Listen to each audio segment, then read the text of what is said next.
मरियम के पास मस्जिद में मेहराब में जब बेमौसम फल देखा तो पूछा अन्ना लकी हाज़ा, आए मरियम ये फल तेरे पास कहां से आए?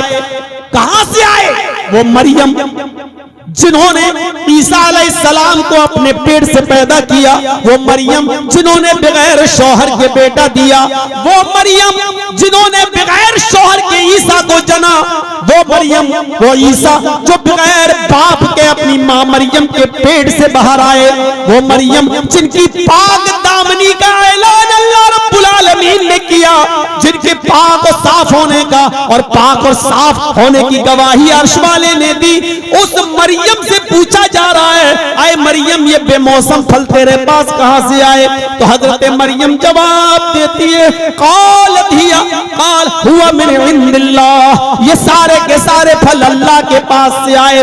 जब मरियम से सवाल किया जा सकता है तो हमारी बेटियों से क्यों नहीं पूछा जा सकता है? हमारी लड़कियों से और हमारी बहनों से सवाल क्यों नहीं किए जा सकते हैं?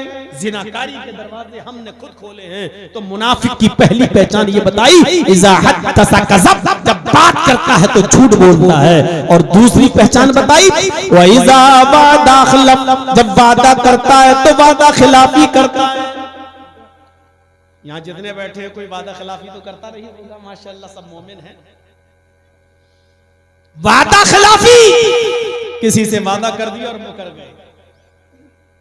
शादियों में ज्यादा होता है, एक लड़का एक लड़की की शादी तय हो गई, रिश्ता लग गया, लड़की वालों ने देखा कि इससे भी अच्छा लड़का मिल गया और सर्विस वाला मिल गया, सरकारी नौकरी मिल गई, इस लड़के में ऐब लगाकर रिश्ता तोड़ लिया और दूसरे के साथ जब वादा कर लिया तो कर लिया। हजरत अब्दुल्लाह इब्ने उमर के इंतकाल का वक्त जब करीब आया, मरजुल मौत में मुब्तला हुए तो उन्होंने फरमाया कि फला नौजवान को बुलाओ। लोगों ने कहा आपकी तबीयत ज्यादा खराब है, उस नौजवान को कौन जाएगा बुलाने? कहा जल्दी से उस नौजवान को बुलाओ। मैंने उस नौजवान से एक वादा किया था और उससे ये कहा था कि जब मेरी बेटी बालिग हो जाएगी तो मैं अपनी बेटी का निकाह तुम्हारे साथ कर दूंगा, मैं अपनी बेटी का निकाह तुम्हारे साथ कर दूंगा। मेरी बेटी बालिग हो गई है, जल्दी से उस नौजवान को बुलाओ। अगर मेरी जिंदगी में आता तो मैं खुद अपनी बेटी का हाथ उसके हाथ में दे दूंगा, मैं खुद निकाह पढ़वा दूंगा। और अगर उसके आने से पहले मेरा इंतकाल हो जाए तो ऐ लोगों में इजाजत दे के जा रहा हूं कि मेरे इंतकाल के बाद मेरी बेटी का निकाह उस नौजवान से कर देना, क्योंकि मैंने उससे वादा किया था। ये था वादा, ये था वादा। हजरत उमर ने एक ईसाई से जिसको कत्ल की सजा थी उसकी गर्दन उड़ाना फर्ज था, हजरत उमर फारूक ने उसकी गर्दन जब उड़ाना चाही तो जोर जोर से चिल्लाने लगा, पानी पानी पानी, मुझे प्यास लगी है। हजरत उमर ने कहा लोगों इस आदमी को जरा पानी ला कर दे दो, ये आदमी प्यासा है, ऐसा ना हो कि मैं इसकी गर्दन उड़ा दूं और लोग बाद में ये कहें कि उमर ने किसी को पानी पीने तक की मोहलत नहीं दी, इसको पानी पिला दो, ये पानी पानी चिल्ला रहा है। जब उसको पानी दिया गया तो वो पानी पी नहीं रहा है। हजरत उमर ने कहा तूने पानी मांगा, मैंने तुझे पानी दे दिया। वो कहने लगा अमीरुल मोमिनीन मुझे डर लगता है कहीं तू वादा खिलाफी न कर जाए, पानी पीने के लिए दिया और मैं पीने लगूं तो तू मेरी गर्दन पे तलवार न मार दे। हजरत उमर ने कहा ऐ यहूदी, ऐ ईसाई, तू मुझे जानता नहीं है कि मैं मुसलमान हूँ और कभी झूठ नहीं बोलता और वादा खिलाफी नहीं करता। मैंने पानी तुझे दे दिया, ये पानी पी ले और मैं वादा करता हूँ जब तक तू इस पानी को पी नहीं लेगा मैं तेरी गर्दन पे तलवार नहीं चलाऊंगा। उसने फौरन पानी का गिलास उठाकर जमीन पर फेंक दिया और कहा कि उमर मैं जानता हूँ कि मुसलमान कभी झूठ नहीं बोलता और मुसलमान कभी वादा भी नहीं करता। अभी अभी आपने मुझसे वादा किया है कि जब तक तू उस पानी को पी नहीं लेगा जो तेरे हाथ में है मैं तेरी गर्दन पे तलवार नहीं चलाऊंगा। मैंने वो पानी फेंक दिया, ना मैं वो पानी पीऊंगा और ना आपकी तलवार मेरी गर्दन पर चलनी चाहिए। हजरत उमर ने कहा इसको छोड़ दो क्योंकि मैंने इससे वादा किया था, मुझे डर लगता है इसकी गर्दन अगर मैं उड़ा दूं तो अल्लाह के यहाँ मैं मुनाफिक बनकर न उठाया जाऊं, क्योंकि वादा खिलाफी के जुर्म में कहीं मैं मुनाफिक न बन जाऊं। हजरत उमर ने अपना वादा पूरा किया, और जब वादा पूरा किया तो उसने भी देखा कि उमर ने जब वादा पूरा किया तो वो भी इस्लाम ले आया और वो भी मुसलमान हो गया। तो मुसलमान वो होता है जो वादा खिलाफी नहीं करता, और जो वादा तोड़ता है वो मोमिन नहीं, वो मुनाफिक होता है। और तीसरी चीज बताई मुनाफिक की पहचान, वह इज़्ज़त बिना खाना, जब अमानत रखी जाती है तो खयानत करता है। अमानत में खयानत बहुत बुरी चीज है, अमानत में खयानत। नौजवानों, एक वाकया सुनाऊंगा, जरा सुन लीजिएगा, बहुत दिलचस्प वाकया मैं सुना रहा हूं आपको। आज हमने अमानतों को क्या समझ रखा है, क्या समझ रखा है। एक बहुत बड़े मुहद्दिस गुजरे हैं जिनका नाम है शाह अब्दुल अजीज मुहद्दिस। शाह अब्दुल अजीज मुहद्दिस दहलवी रहमतुल्लाह अलैह ने एक किताब लिखी है, उस किताब का नाम है बुस्तानुल मुहद्दिसीन। बुस्तानुल मुहद्दिसीन के अंदर एक वाकया नकल करते हैं शाह अब्दुल अजीज मुहद्दिस दहलवी रहमतुल्लाह अलैह, हजरत मुबारक का वाकया बयान करते हैं कि हजरत मुबारक बहुत गरीब थे और किसी की नौकरी ढूंढ रहे थे कि मुझे कुछ मिल जाए ताकि मैं अपने घर में अपने माँ बाप, बूढ़े माँ बाप की देख रेख कर सकूं। तो हजरत मुबारक नौकरी की तलाश में निकले तो एक रईस और अमीर आदमी उनको मिल गया और उसने कहा, क्या तुम मेरे बाग में, मेरे गार्डन में आम के जो दरख्त हैं उनकी देख रेख करोगे? पानी देना है और आम के दरख्तों की देखरेख करना है। उन्होंने कहा कि मैं नौकरी कर लूंगा। उनको नौकरी के लिए रख लिया। वो सुबह उठते, आम के दरख्तों में पानी मारते, खेत में पानी देते, सिंचाई करते और आम के दरख्तों की देखरेख करते। देखरेख करते करते उनको 4 साल 5 साल का जमाना गुजर गया। एक दिन ये रईस और अमीर आदमी अपने कुछ दोस्तों को लेकर जब बाग में पहुंचा तो उसने मुबारक से कहा, अरे मुबारक, जाओ जरा कुछ मीठे मीठे आम तोड़ के लाओ, हमारे दोस्त आए हुए हैं, इनको खिलाना चाहता हूँ। हजरत मुबारक जाते हैं और जाने के बाद कुछ आम तोड़ते हैं, एक तरफ से ये तोड़ के लाए तो जब काटा गया तो कुछ आम मीठे निकले, कुछ आम खट्टे निकले, कुछ आम कसीले निकले। उस अमीर आदमी ने डांटते हुए कहा, मुबारक, तुम्हें इतने साल हो गए काम करते हुए, तुम्हें पता नहीं कि कौन से आम मीठे कौन से खट्टे?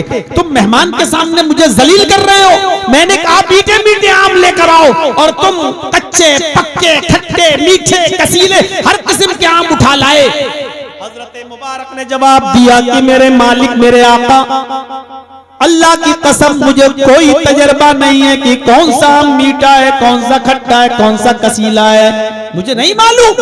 इतने साल हो गए। फरमाया, इतने साल हो गए तो क्या हुआ? मैं इतने सालों से सिर्फ आपके आम के बाग की देख रेख करता हूँ, पानी देता हूँ और आम के बाग की रखवाली करता हूँ। मैंने इस 5 साल की जिंदगी में आपके बाग का एक भी आम खाकर नहीं देखा। मैं अपना खाना बनाता हूं और खाता हूं, आज तक मैंने कोई आम चखा नहीं। जब मैंने खाया नहीं तो मुझे कैसे मालूम कि कौन सा आम मीठा होता है और कौन सा खट्टा और कौन सा कसीला? सुनो नौजवानों, बस मैं अब आपसे थोड़ा सा इस इदारे के लिए ताबुन मांगता हूं, लेकिन इस वाक़े को सुन लीजिए पूरा। वो मुबारक की बात सुनकर उनका मालिक चौंक गया। 4 साल और 5 साल से आप काम कर रहे हैं और मेरे बाग का एक फल भी आपने खाकर नहीं देखा? कहा नहीं। वो वहां से जाता है और रात में अपनी बीवी से मशवरा करता है कि इतना अमीन और अमानतदार और ईमानदार आदमी मैंने अपनी जिंदगी में नहीं देखा। ऐसा क्यों ना हो कि हमारे पास एक खूबसूरत और जवान बेटी है, क्यों ना मैं अपनी बेटी का निकाह इस ईमानदार, अमानतदार और शरीफ आदमी से कर दूं। बीवी भी तैयार हो गई। सुबह हुआ, हजरत मुबारक को बुलाया, उनसे मशवरा किया। हजरत मुबारक भी तैयार हो गए और शादी हो गई, निकाह हो गया।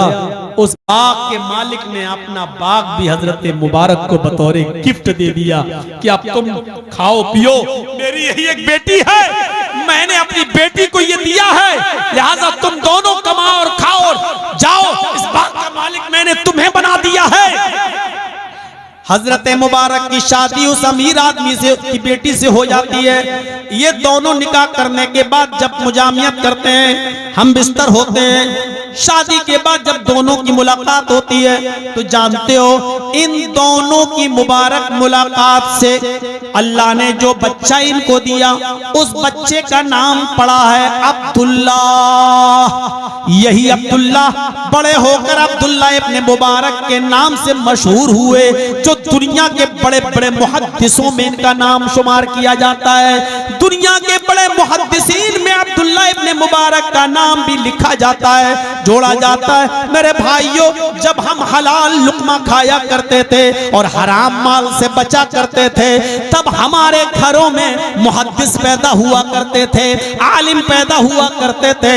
और जब से हमारी औरतों ने, हमने और हमारी बीवियों ने माले हराम खाना शुरू किया, हराम लुक्मे खाना शुरू किए, तो आज टिकटॉक पर डांस करने वाली और इंस्टाग्राम पे नाचने वाली और कमर मटकाने वाली बेशरम और बेगैरत हिजड़े और तवाइफे पैदा हो रही हैं आज हमारे घरों में। आज ऐसी और नंगी लड़की आज हमारे घरों में पैदा हो रही हैं। ये है माले हराम के बुरे असरात और वो है हलाल रिज़्क़ के अच्छे असरात। अब्दुल्ला इब्ने मुबारक दुनिया के बड़े मुहद्दिसों में से एक मुहद्दिस बनते हैं, कहलाते हैं इज़ा तुमिना खान। जब अमानत रखी जाए तो उसमें खयानत ना करे, तो इसलिए अमानतदार बनिए। अगर हम अमानतदार नहीं हैं तो हम मुनाफिक हैं, हम मोमिन नहीं हैं। ये तीन चीजें अपने जहन में रखिएगा।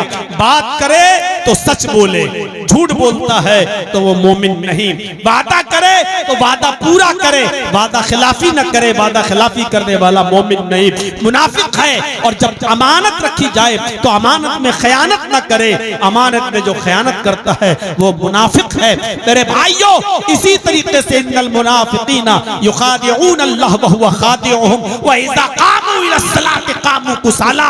मुनाफिक अल्लाह को धोखा देने की कोशिश करता है, हालांकि वो अपने आप को धोखा देता है। और जब नमाज पढ़ने खड़ा होता है तो बददिली के साथ खड़ा होता है और युराऊन अन्नास, लोगों को दिखाने के लिए नमाज पढ़ता है। तो अगर ये चीजें हमारे अंदर पाई जा रही हैं तो हम मोमिन नहीं है, मुनाफिक हैं। हम अल्लाह से दुआ करते हैं कि लाल आलमीन हमारे अंदर पक्का सच्चा ईमान पैदा फरमा दे, मुनाफिकत की अलामतों से हमें बचा ले और निफाक से हमें नजात अता फरमा और मुनाफिकत से हमें छुटकारा अता फरमा। हमें ऐ अल्लाह पक्का सच्चा मोमिन बना दे, पक्का सच्चा नमाजी बना दे, हमें सच बोलने वाला बना दे, हमें झूठ से बचने वाला बना दे, हमें अमानतों का पासो लिहाज रखने वाला बना दे, हमारी माँ बहनों को भी बापर्दा और बाहया बना दे।